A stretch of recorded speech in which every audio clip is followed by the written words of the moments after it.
2 minute के लिए खड़े हो जाएंगे।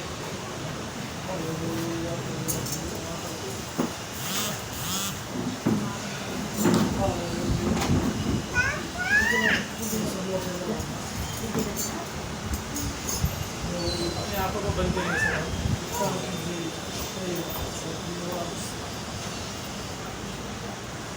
और स्वर्गीय पिता की ओर अपने ध्यान आकर्षित करेंगे, जिसने आपको और हमें बनाया है और ये दिन बनाया है जिसमें हम आनंद कर सकें, क्योंकि वचन कहता आज का दिन यहोवा ने बनाया है और उसमें हम आनंद करें। हालेलुया। पिता, मैं प्रार्थना करता हूँ आज के दिन के लिए खुदा हो, आज इस समय के परमेश्वर न बल से न ताकत से पिता पर आपके आत्मा के द्वारा जो खुदा आपने हमें सहायक दिया वो पवित्र आत्मा के द्वारा बात कर परमेश्वर ये वेदी आपसे बात करने का एक खुदा खुदा ये आपका वेदी आज अपने लोगों के लिए बात करने का परमेश्वर प्रार्थना करता पवित्र आत्मा हर के जीवन के ऊपर कार्य करता हर को पिता वो आत्मिक कान वो खुदा जो आपके शब्द को सुन सके और उस शब्द को सुन के खुदा और आपके राहों में चल सके परमेश्वर प्रार्थना करते खुदा मैं विश्वास करता हूँ अपने दूतों को हमारे निमित्त आगे दिया इसके लिए धन्यवाद है। प्रार्थना यीशु मसीह के नाम से मैं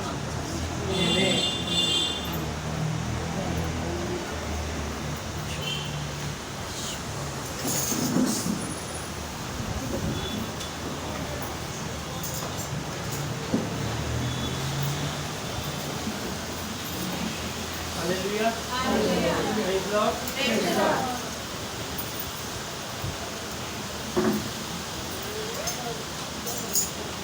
क्या आप सब आज आनंदित उत्साह है? Yes. मैं आपको बताना चाहता हूँ आप यहाँ पे आए हैं परमेश्वर की इच्छा। हालेलुया। वचन के साथ आज का दिन यहोवा ने बनाया और उसमें हम आनंद दिखना चाहिए चेहरे पे। हालेलुया। अगर आपके चेहरों पे आनंद नहीं है तो आप कैसे कह सकते हैं कि आनंदित है? अगर कोई व्यक्ति बीमार है तो उसे बीमार के जैसा चलना भी चाहिए, बोलना भी चाहिए, हम उसे कह सकते बीमार है वो। और अगर हम चंगे भले स्वास्थ्य है और बीमार अगर जैसा कर रहे हैं तो मैं कहना चाहता हूँ आप अच्छे नहीं। मैं आपको शरीर के भाव से भी बताना चाहता हूँ और आत्मिक से भी। अगर हम आत्मा में अगर ग्रो है, अगर आत्मा में फलवंत है तो आप अंदर से उत्साहित रहेंगे चाहे कितनी तकलीफ भी क्यों ना आए। हालेलुया। तो मैं आपको वचन आगे लेके जाने से पहले मैं आपको इस वचन को और आपका ध्यान लगाना चाहता हूँ। पिछले संडे में आपको बताया था कि वचन सुनने के पहले हमें अपने आप को तैयार करना पड़ता है और अगर हम अपने आप को तैयार नहीं करेंगे तो वचन हमारे अंदर काम नहीं करता है। जैसे वचन में लिखा है चोर आएगा और चोरी करके जाएगा, वैसे तरह हमारे जीवन में जब वचन हमारे जीवन में है और वचन सुन रहे पर अगर ग्रहण नहीं हो पा रहा है तो आप जो सुने हैं वो आपका समय भी व्यर्थ होगा और आपका यहाँ आना भी व्यर्थ होगा। क्या मानते हैं आप सब बात को? बाइबल में लिखी है शैतान आएगा और चोरी करके जाएगा, वो घात करेगा, क्योंकि आपको तैयार होना बहुत जरूरी है। इसके लिए मैं आपके आगे वचन लेके जाने से पहले मैं उस वचन को आपको बोलना चाहूँगा जिसमें वचन में लिखा है इफिसियुस उसका 4 अध्याय इफिसियों उसका 4 और 26 वचन कहता है इफिसियोस 4:26 वचन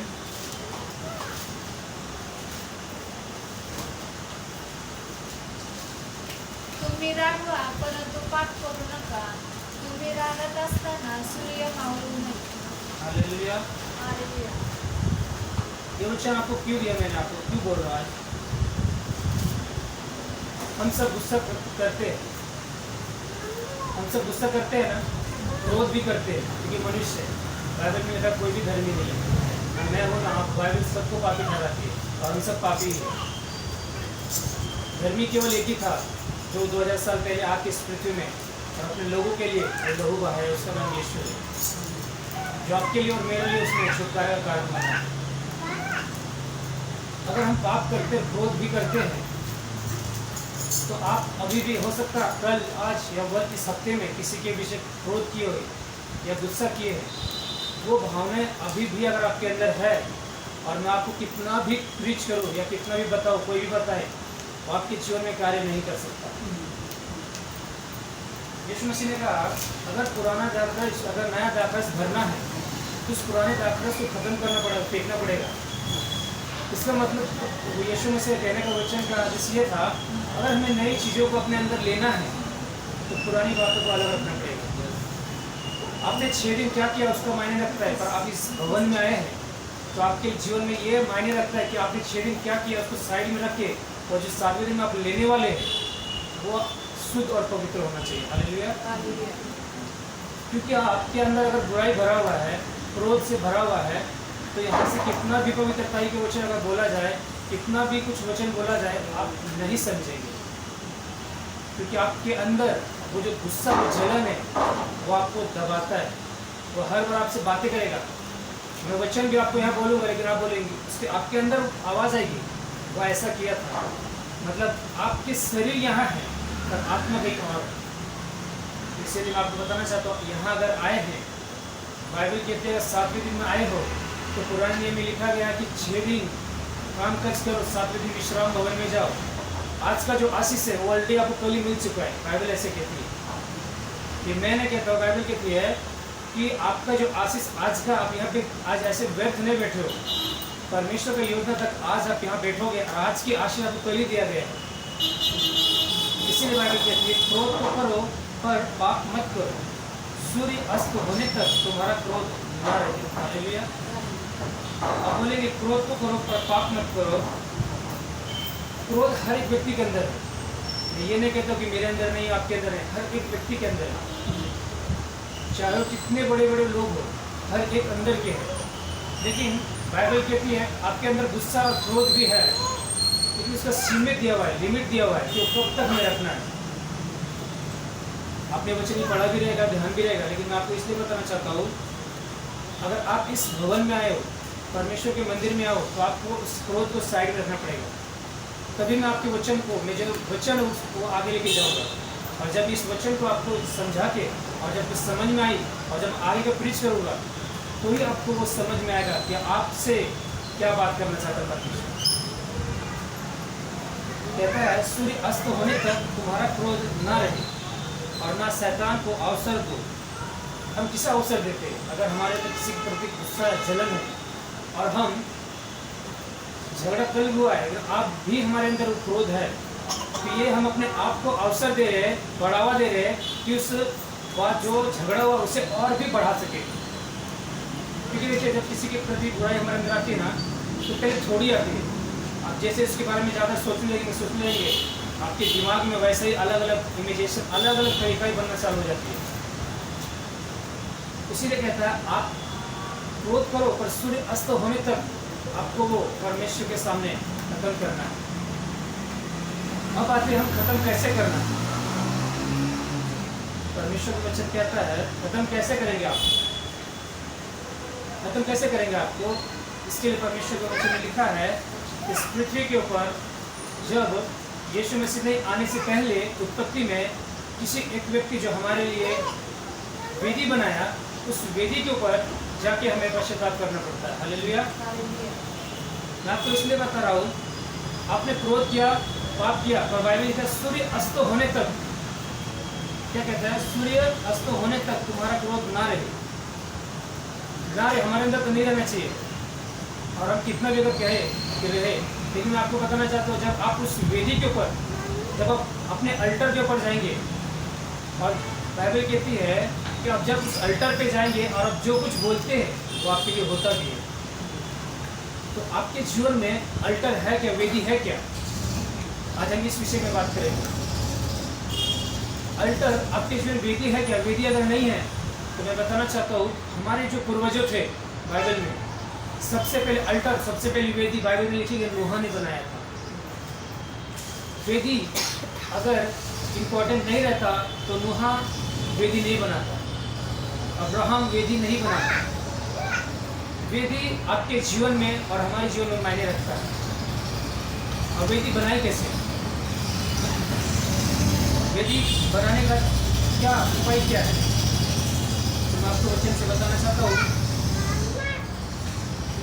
वेदी जैसे मैं आपको एक संसारिक रूप में बताना चाहता हूँ, बाइबल के अनुसार बताना चाहता हूँ। अल्टर ऐसा चीज़ है, जैसे आप अलग जगह पे जाएंगे, आप जैसे कोई मन्नत मांगता है तो कोई मस्जिद में है तो वो आप मन्नत केवल उस जगह पे जाके मांग सकते हैं आप। अगर वो कहेगा कि नहीं मुझे बाहर रह के मन्नत मांगना है, तो क्या हो सकता है? क्या लगता है आपको, हो सकता है? आपकी सोच और आपके दिमाग से क्या लगता है वो हो सकता है क्या? नहीं हो सकता है। वेदी मतलब ये नहीं कि पुलपिट, चर्च का पुलपिट नहीं, ये तो वेदी है ही है, पर आपके जीवन में और आपके घर में भी एक वेदी है जो आज हो सकता है आपको पता ना रहे। तो मैं आपको बताना चाहता हूँ, इस वचन से आपसे बताना चाहूँगा, और मेरा बिलीव है जब आप इस वेदी को बनाएंगे और उस वेदी के ऊपर जाएंगे आप, तो आपको समझ में आएगा वेदी कितना ताकतवर होता है। ये बाइबल में भी है और संसारिक चीज़ भी लोग करते भी है।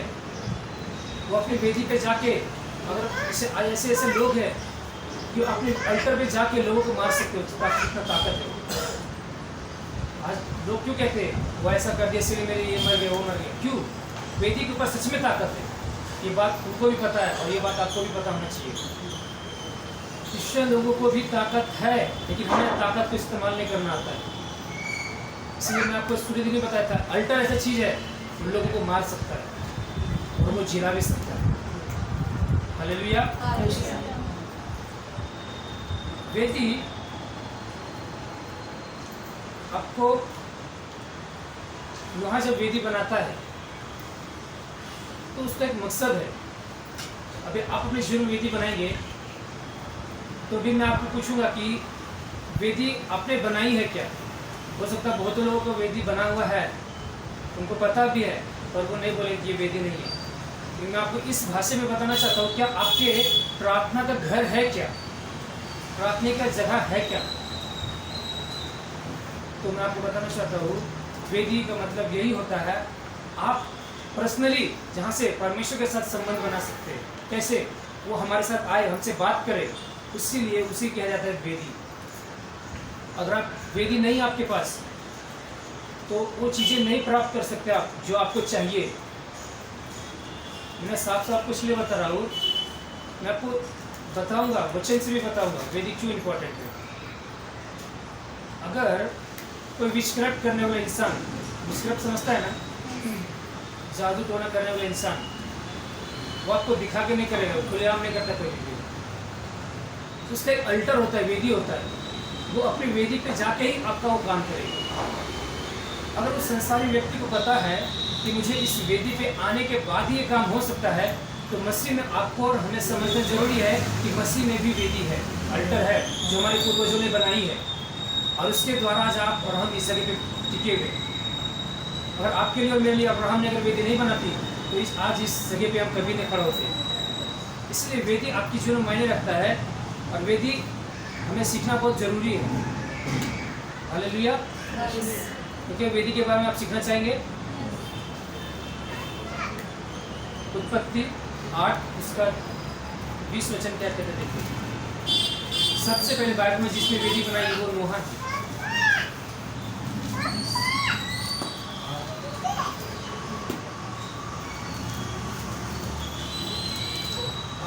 उत्पत्ति 8 उसका 20 वचन।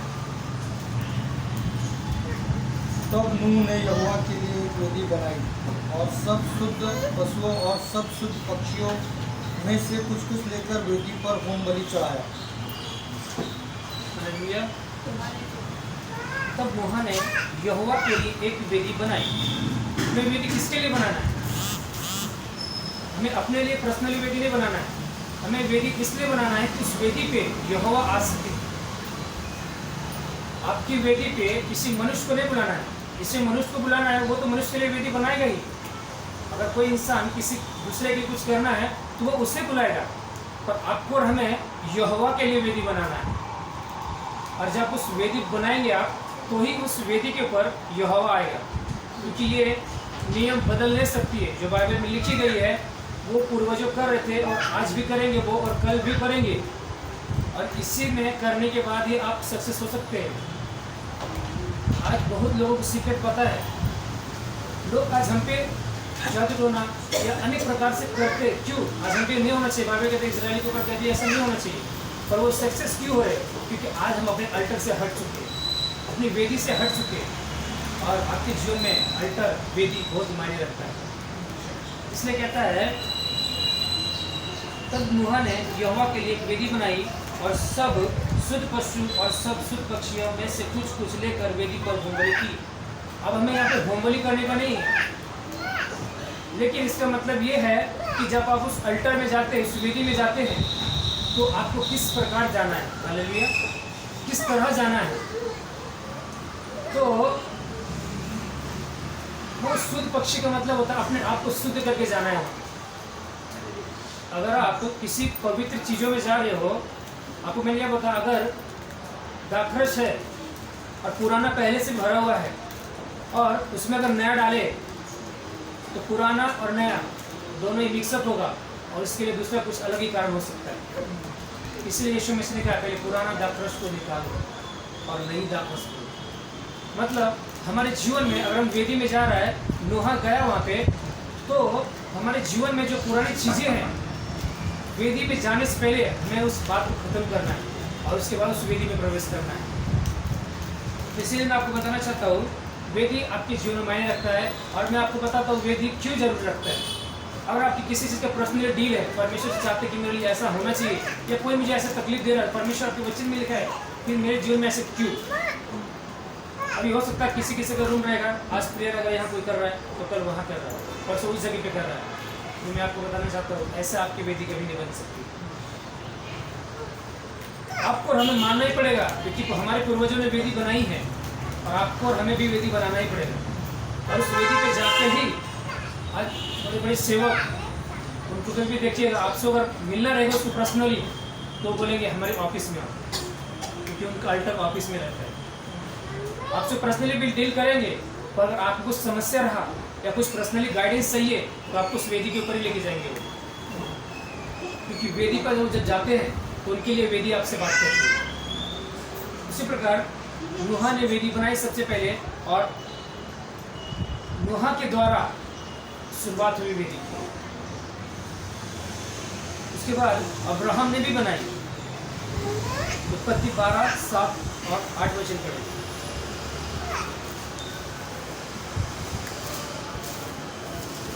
तब यहोवा ने अब्राहम को दर्शन देकर कहा, यह देश मैं तेरे वंश को दूंगा। और उसने वहाँ यहोवा के लिए, जिसने उसे दर्शन दिया था, एक वेदी बनाई। फिर वहाँ से आगे बढ़कर वह उस पहाड़ पर आया जो बेतेल के पूर्व की ओर है और अपना तंबू उस स्थान में खड़ा किया जिसके पश्चिम की ओर तो बेतेल और पूर्व की ओर एक ही है। वहाँ भी उसने यहोवा के लिए एक वेदी बनाई और यहोवा से प्रार्थना की। और अब्राहम आगे बढ़कर दक्षिण देश की ओर चला। अब्राहम को डायरेक्शन, दिशा कहाँ से मिला? क्या वो घर में सोया था उसमें उसको दिशा मिला कि तुम्हें यहाँ पे जाना है? वो अपने अल्टर पे, जब अल्टर बनता है तो जब आप वेदी बनाते हैं तो वेदी से आपका दिमाग भी और सोच भी और परमेश्वर आपसे बात भी करने लगता है। अब अब्राहम को, बाइबल कहती 12 साल का, तब यहोवा ने अब्राहम को दर्शन देकर कहा, यह देश मैं तेरे वंश को दूंगा। और उसने वहाँ यहोवा के लिए, जिसने उसे दर्शन दिया था, एक वेदी बनाई। किसके लिए वेदी बना रहा वो? जिसने उसे दर्शन दिया था, मतलब यहोवा ने उसे दर्शन दिया था और यहोवा के लिए उसने वेदी बनाई। तो आप जिस चीज़ के लिए, जो जिसने आपको बुलाया है, यीशु मसीह ने आपको सुना है, आपको बुलाया है, तो आपको उसके लिए अल्टर बनाना बहुत ज़रूरी है और आपको उस अल्टर के ऊपर जाके प्रार्थना करना बहुत ज़रूरी है। तो मैं आपको इस अल्टर के बारे में आपको ये बताना चाहता हूँ शॉर्टकट में आपको, आप जिस जगह पे प्रार्थना करते हैं आपको उसी जगह पे हर दिन प्रार्थना करना है और वहाँ पे कहना, परमेश्वर ये मेरा अल्टर नहीं, ये आपका अल्टर है, ये आपकी वेदी है। और जब ऐसा कहते हैं तो मैं आपको बताना चाहता हूँ, जब अब्राहम ने कहा वेदी बनाई यहोवा के लिए, और जब आप उस वेदी बनाएंगे और उस वेदी के द्वारा जब आप कोई चीज़ प्रार्थना करेंगे, और जब कहते हैं, बहुत लोग कहते हैं कि मन्नत मानी, बाइबल में लिखा गया है मन्नत मानी, तो कहाँ मानते थे वो? अपने अल्टर पे।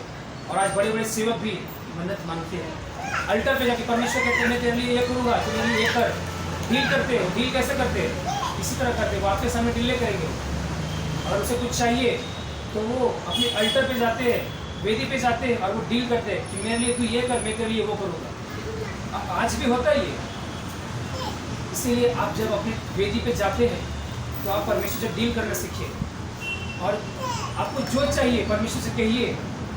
अगर संसार लोग उनको ताकत इतना भी नहीं है फिर भी अगर वो वेदी बना के किसी कुछ कर सकते हैं तो आपके पास जीवित परमेश्वर का वचन है, सामर्थ है, आप कुछ भी कर सकते हैं। क्योंकि परमेश्वर ने कहा है मैं तुम्हारे अंदर हूँ और जब वो आपके अंदर रहता है तो वो सब कुछ करने में सामर्थ्य होती है।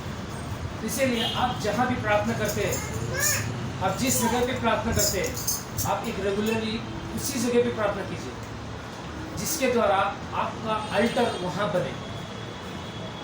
और ये अनुभव हमने खुद भी लिया है। आपको बताना चाहता हूँ, जब हम प्रार्थना करते हैं जिस जगह पे अल्टर है वहाँ पे व्यक्ति को सोने के बाद वो विजन और दर्शन उस अल्टर के द्वारा ही मिलता है।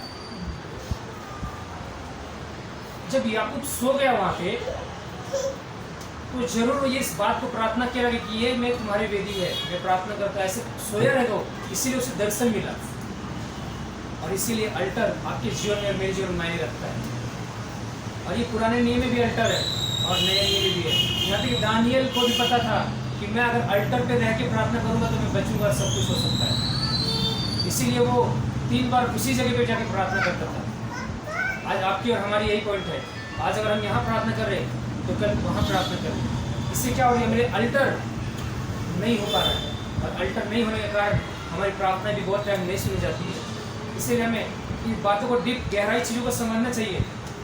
अगर हम छोटी छोटी बातों में अगर नहीं समझ रहे और अगर हम आपको गहराई चीज़ बताए तो आप नहीं समझेंगे।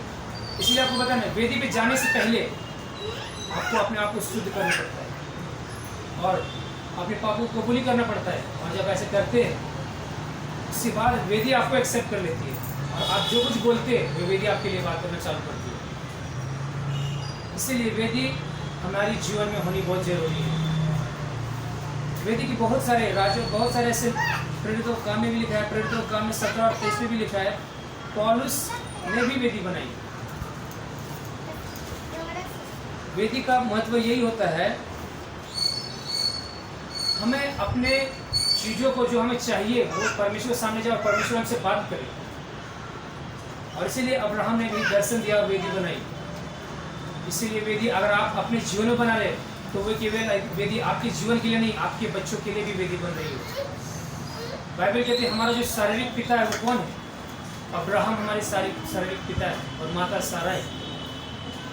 तो अब्राहम ने जो प्रार्थना की है, अब्राहम ने जो अल्टर बनाए हैं, उसी का आज हम बच्चे हैं। आप जो अल्टर बनाएंगे, आप जो वेदी बनाएंगे वो आपकी पीढ़ी के लिए रहेगी। क्योंकि अगर आपके बच्चे को पता है कि यहाँ अल्टर है, यहाँ वेदी है और मेरी माँ बाप यहाँ अल्टर में जाके प्रार्थना करते हैं, तो बच्चे भी वही देख के वही करेंगे। इसीलिए आपको और हमें वही रूल फॉलो करना है जो बाइबल में लिखा गया है। आप बोलेंगे हम तो भाड़ी के रूम में रहते हैं तो आज हम यहाँ हो सकते, कल वहाँ हो सकते हैं, पर वेदी आपको एक ही जगह बनाना है। जैसे आप आज इस रूम पे आए, साल भर यहाँ पे, तो एक ही जगह पे वेदी बनाए।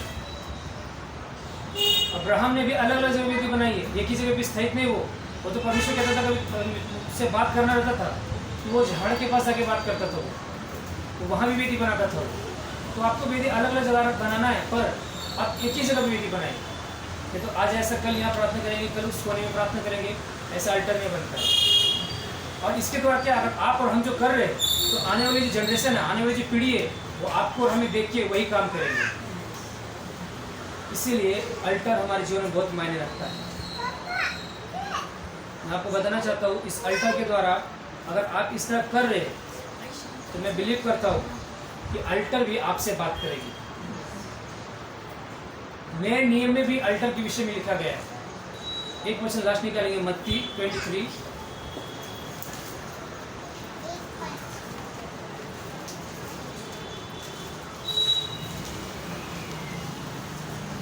23 18 और 19।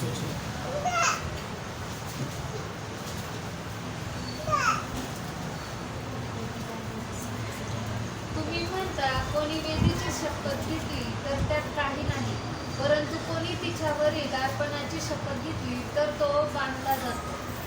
अहो मूर्खांनो व आंधळ्यांनो, यातून मोठे कोणते? अर्पण किंवा अर्पण पवित्र करणारी ती वेदी.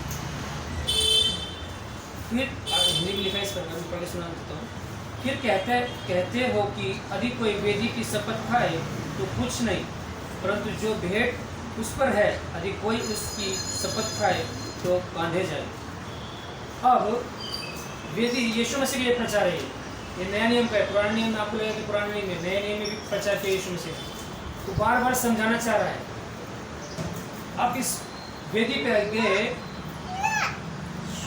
आपको मैंने बोला ना वाचा बांधना, आप वेदी के ऊपर जाके वाचा भी बांध सकते हैं। और यहाँ लिखा हुआ है शपथ खाए तो कुछ नहीं, परंतु जो भेंट, आप वेदी पे गए इसका मायने नहीं है, पर वेदी पे जाने के बाद आपने क्या बोला ये मायने आपकी जीवन में रखती है। यहाँ वेदी है, इस वेदी पे मेरा आना कोई मकसद नहीं है, पर इस वेदी से जो आपको मिल रहा है वो मकसद रखता है। आप अपने वेदी पे जाने के बाद परमेश्वर से क्या कह रहे हैं? आप वेदी का मतलब मैंने आपको बताया वेदी, तो क्या दूसरों के लिए वेदी अगर आपके पास सामर्थ दे रही, परमेश्वर वेदी सामर्थ दिया है, तो आप अल्टर पे जाए किसी के विरोध कुछ नहीं कर सकते आप। ऐसा नहीं है कि आपको ताकत मिला, आपको कोई गन थमा दिया तो आप गन ये भी सूट करे, ऐसा नहीं होता। वेदी पे अगर गए तो वेदी पे वही काम करना पड़ता है जिससे परमेश्वर खुश हो सके। और वचन कहता है भेंट उस पर है यदि कोई उसकी शपथ खाए तो बांधे जाए। हे अंधे काने बड़े हैं, भेंट या वेदी जिससे भेंट पवित्र होती है, इसीलिए हमें पवित्रता ही जाना है अपने वेदी के सामने। और जब इस प्रकार करेंगे आप, तो ही मैं आपको बताना चाहता हूँ परमेश्वर ऐसे बहुत सारी बातें जो आपसे बात भी करना चाहेंगे। यीशु मसीह भी प्रचार बार बार कर रहे थे कि मन फिराओ, मन फिराओ। लेकिन मन फिराने का मतलब ये है कि अपने शकल फिरा दे। हमारे आत्मिक जीवन में मन फिराना है, अपने स्वभाव को बदलना है, नेचर को बदलना है, बिहेवियर को बदलना है। और जब हम ऐसा बदलेंगे और जब उस अल्टर पे जाएंगे तो मैं आपको बताना चाहता हूँ परमेश्वर कहता है ना मुझे कभी नींद आती है ना मैं कभी सोता हूँ। वो हर समय हर जगह पे वो जागा रहता है। आज अगर इंडिया में यहाँ पे दिन है तो मैं आपको बताना चाहता हूँ किसी जगह पे रात हो रही है, तो किसी जगह पे दोपहर हो रही है, किसी जगह पे शाम हो रही है, पर परमेश्वर का आराधना हर एक जगह होती है। और इसलिए परमेश्वर ने इस पृथ्वी को बनाते समय बहुत सोच के बनाई है कि उसकी आराधना कभी रुकती नहीं है। जब हम सो जाते हैं तो कोई लोग जागते हैं, वहाँ सुबह होती है, वहाँ आराधना करते हैं। इसीलिए वेदी मैं आपको बताना चाहता हूँ, आज अगर आपके पास वेदी नहीं है तो आज से आज आप इस बात को फिक्स कीजिए कि वेदी हमें बनाना है।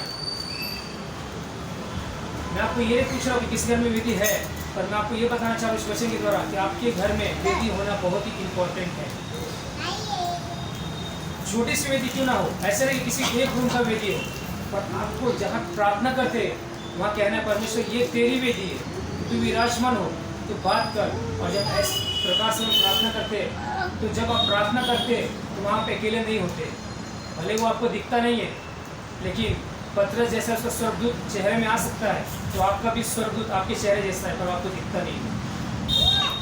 पतरस को छुड़ाने के लिए स्वर्गदूत लोग क्या कहें, हो सकता है इसका स्वर्गदूत होगा, मतलब स्वर्गदूत भी आपके चेहरे में बनाएंगे और वो आपके जैसे दिखते हैं, वो आपके संग रहते हैं।